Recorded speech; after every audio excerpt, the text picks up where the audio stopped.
In November 2019, in the Istanbul suburb of Başakşehir, Turkey was greeted with horrible news. A 25-year-old man by the name of Recep Atas went to a shooting range. He fired several rounds at the range target before suddenly aiming the gun directly against his heart and pulling the trigger. A single shot killed him. The following day, Edis's father told local media that his son was depressed, as a large bank loan loomed over him.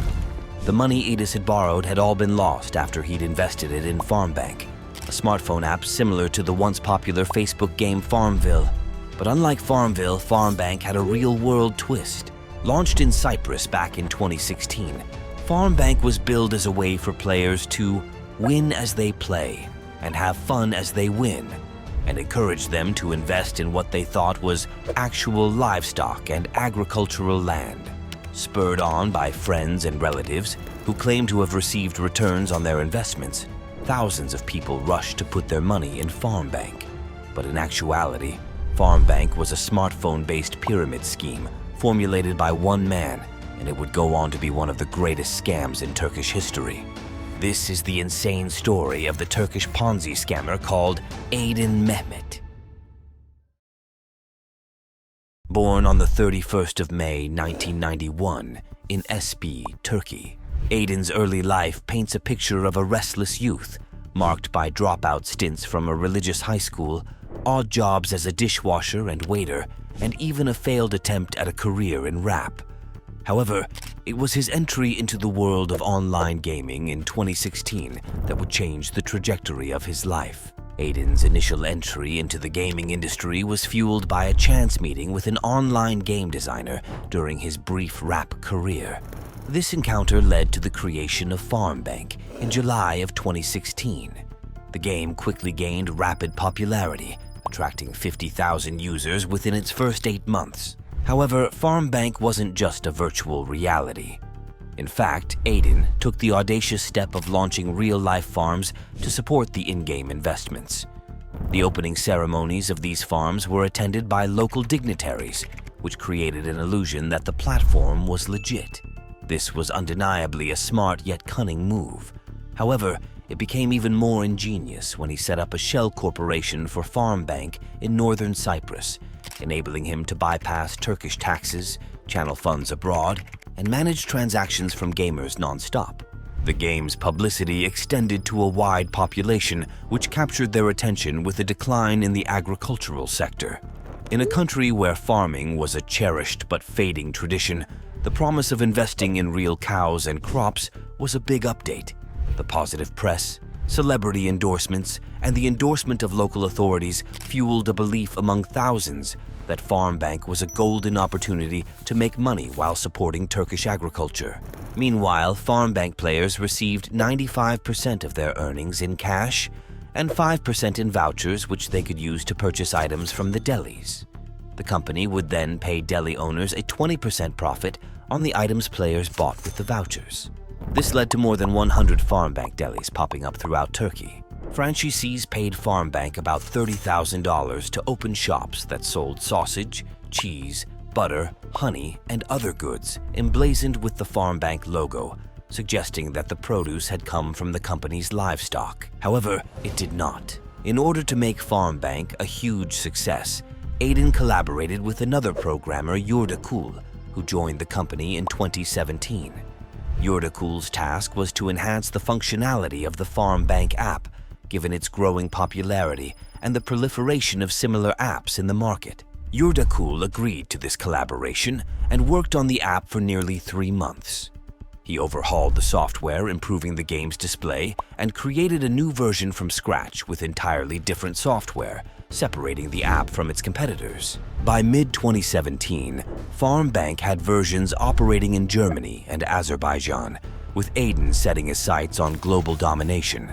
He appeared on numerous TV shows to promote the platform, always delivering a convincing message that could easily persuade someone to invest after hearing him speak. He would always boast about having lots and lots of farmlands and thousands of livestock to invest in. However, as time went by and amid the outward success by Farmbank, red flags began to appear, especially with Aydin's extravagant spending habits. Reports emerged that Aydin paid $162,000 for a private jet for a flight from Uruguay to Turkey for himself and 3 others, including an extra $10,000 so his wife could smoke cigarettes on board. He arranged a Ramadan fast-breaking meal for 1,500 farm bank users, and he purchased sports cars, yachts, and mansions at will. Rumors of irregularities reached regulators. By November 2017, the Ministry of Customs and Trade assigned inspectors to scrutinize farm banks' finances. Around the same time, the farm bank empire began to crumble, though Aydin was still opening farms as of December 2017. The unraveling of the farm bank empire picked up speed in early 2018 when payments to franchise delis, where customers believed they were purchasing goods from farm banks' farms, abruptly ceased. Users flooded a consumer complaint website with grievances, reporting difficulties withdrawing money and mounting debts. In the beginning of 2018, Yurdakul informed Aydin that he no longer wanted to work under him and that he wanted to instead establish his own company. He would continue to operate Farm Bank with his staff, but on a freelance basis, an arrangement to which Aydin agreed. Though Yurdakul was no longer technically part of Farm Bank, he quickly became a major part of the Turkish authorities' investigation. In March 2018, the Ministry of Customs and Trade declared Farm Bank guilty of fraud, triggering a criminal investigation. Aydin, however, had already fled to Uruguay, where he continued to live a lavish lifestyle. The Turkish press followed the entire news as it was the biggest talk of the country. Newspapers printed photos of Aydin going through the passport line in Istanbul for the last time with headlines that read, "This is how he fled the country." One of the Farm Bank farms, which actually did have a large flock of chickens, was confiscated by local authorities and sold. Numerous fake news reports also surfaced, including one that claimed Aydin committed suicide by jumping out the window of a hotel. As news of Aydin's whereabouts circulated, a global pursuit ensued. In 2020, Turkish and Latin American investigators located him in Brazil. However, extradition proved elusive due to diplomatic barriers. Reports emerged that Aydin received nearly 1 million Turkish liras monthly in cryptocurrency while on the run. As Aydin made his dramatic escape, Yurdakul, determined to address the allegations against him, hired a lawyer and decided to turn himself in. In April 2018, just after the arrest warrant was issued, Yurdakul went to his office to bid farewell to his employees, providing them with server passwords, and then headed to the police station. However, as he prepared to leave, the police raided the area, formally arresting Yurdakul and transporting him to Istanbul's main police station. Prosecutors argued that Yurdakul posed a flight risk and couldn't be trusted on bail, leading to his detention pending further hearings on a range of charges, including aggravated fraud, leadership in a criminal organization, violation of tax laws, and money laundering. Yurdakul's experience mirrored the broader context of Turkey's legal system, where the presumption of guilt often precedes the opportunity to prove innocence. The country has witnessed the prolonged detention of high-profile political prisoners facing what critics deem as absurd charges. For Yurdakul, the period of incarceration exceeded a year before an indictment was even prepared on his behalf. He endured the challenging conditions, sharing a dormitory-style room with 50 others in a space of around 200 square meters. His mental health suffered during this time, and the added strain was intensified as his wife, pregnant when he was arrested, gave birth to their daughter while he was behind bars, but eventually he was released on bail. Finally, after nearly 2 years, Yurdakul's trial started. His story intertwines with the broader narrative of farm bank victims seeking justice and restitution for the losses incurred. In an interview with a local newspaper, Yurdakul expressed a lack of anger toward Aydin. When asked about Aydin's talents as a con artist, Yurdakul offered a rather surprising perspective, stating that in his opinion, people conned themselves. While Yurdakul was faced with the legal aftermath, the hunt for Aydin was intensifying. In January 2020, investigative efforts by a firm hired by farm bank victims pointed to Aydin's presence in Brazil. By August of the same year, Local news reports indicated that investigators had located Aydin's address in Brazil, prompting them to inform Interpol about his whereabouts. The turning point came on the 1st of July 2021, over 3 years after Aydin's departure from Turkey. Aydin released a video announcing his intention to surrender to the Turkish government. Apparently, he was tired of being a fugitive.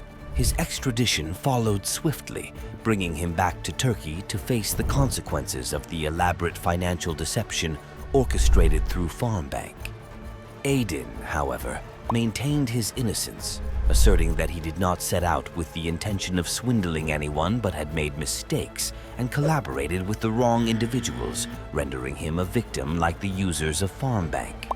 Despite authorities in Uruguay seizing his Ferrari and yacht, Aydin denied having any cryptocurrency when providing details of his seized assets to prosecutors. Surprisingly, 3 years after taking off with approximately 322 million lira in cash, which is equivalent to around $80.5 million, the formerly extravagant tech founder discovered himself nearly penniless. Reports suggested he only had $13 in his wallet, a detail many speculated to be a significant factor in his decision to turn himself in. The Turkish authorities, Interpol, and private investigators had finally caught up with the mastermind of one of the most extensive financial frauds in the country's history. Aydin was charged with running a criminal organization, online fraud, and money laundering.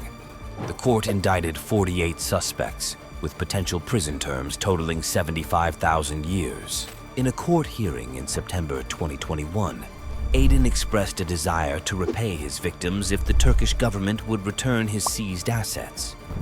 He maintained that Farmbank's operations were trade, and the allegations of founding a criminal organization were baseless. The legal proceedings would unfold, revealing the full extent of the damage wrought by Farmbank's grand deception. Mehmet Aydin appeared in court with a request for a prison sentence of up to 3 years on the charge of violation of the banking law 5411.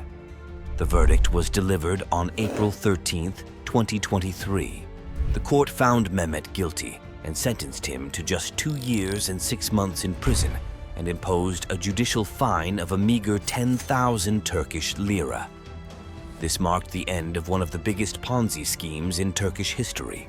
Let us know what fraudulent story you want us to cover next time in the comments down below. And don't forget to like, subscribe, and hit the notifications bell. See you in the next one.